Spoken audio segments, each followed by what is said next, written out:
Controls fresh airflow to the canister. Sends fuel vapors to the engine for re-burn. Helps control fuel tank pressure. GM recommended replacement part for your GM vehicle's original factory component. Offering the quality, reliability, and durability of GMOE. Manufactured to GMOE specification for fit, form, and function. Replacing the vapor canister vent valve on your vehicle? The ACDelco 84,524,035 is a direct replacement, with the fit of an original equipment part. Top reviews from the United States. If you have an older Cobalt, you need to buy the adapter too.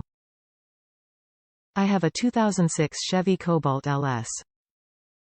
Took it all apart and tried to install this new part, but the connections were different. Found out you need this part too. GM Genuine Parts 19,257,603 Vapor Canister Vent Valve Solenoid Jumper Wiring Harness.